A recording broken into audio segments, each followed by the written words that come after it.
Selamat pagi kawan-kawan. Halo, perkenalkan dengan aku Bernard. Aku di sini mau tanya kepada kalian nih.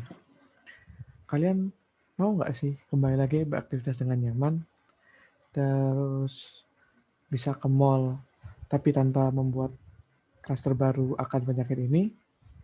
Mau tahu apa solusinya? Solusinya yaitu cukup gampang, yaitu kalian hanya vaksin saja. Kenapa?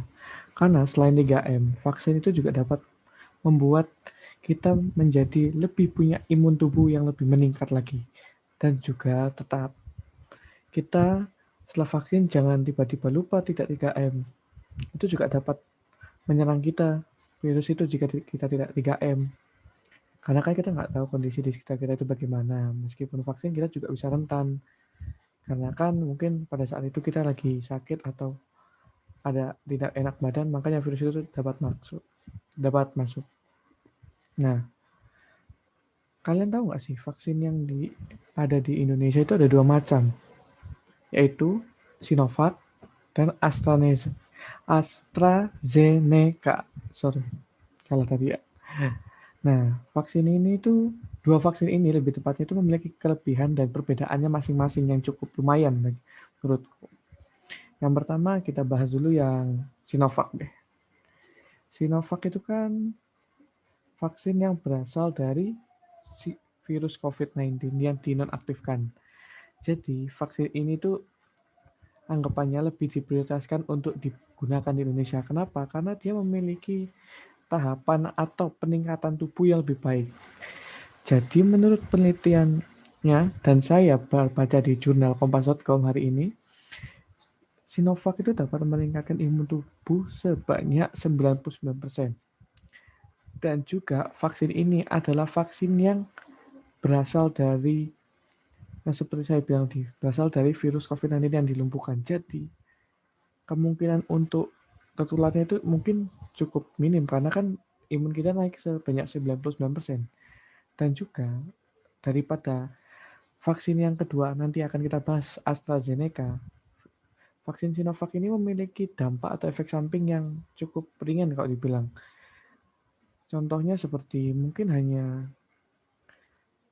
nafsu makannya naik ataupun dia hanya gatal-gatal di sekitarnya. Nah, yang kedua nih kita bahas yang vaksin AstraZeneca, yaitu vaksin ini adalah vaksin COVID-19 yang dimodif. Maksudnya dimodif gimana? Ini, jadi vaksin ini adalah vaksin yang diambil dari tubuh manusia, terus disuntikan kepada simpanse dan dirubah lagi atau dimodifikasi lagi agar bisa kembali ke tubuh manusia. Jadi sebagai alat percobaannya itu hewan. Dan itu kan dikarenakan ini virus modifikasi kasarannya ya. Jadi virus atau vaksin yang disuntikan ke dalam diri kita ini memiliki efek samping yang cukup berat menurutku ataupun cukup parah. Yang pertama yaitu mungkin nafsu makannya menurun, terus kelenjar getah bening kita membesar juga bisa. Dan juga vaksin ini tuh hanya bisa istilahnya apa ya, meningkatkan imun tubuh kita itu nggak setinggi yang Sinovac tadi. Dia hanya bisa meningkatkan imun tubuh sebanyak 64,1%. Tapi sama juga, ini adalah vaksin yang mencegah kita untuk tertular COVID-19 tersebut. Nah, meskipun dua vaksin ini memiliki tahapan yang berbeda atau efek samping yang berbeda, kalian harus suntik. Kenapa? Karena agar kita dapat beraktivitas kembali lagi dengan normal, yang pertama. Yang kedua juga menurunkan angka korban yang akibat pandemi ini atau COVID-19 ini supaya turun, terus biar bisa aktivitas kembali dengan normal, dan juga biar kita dapat percaya ataupun memberi keamanan pada diri sendiri bahwa kita itu tidak membawa virus kepada orang lain dan juga pada orang-orang yang kita sayangi. Tetap ya Rek, jangan lupa ayo vaksin. Terima kasih.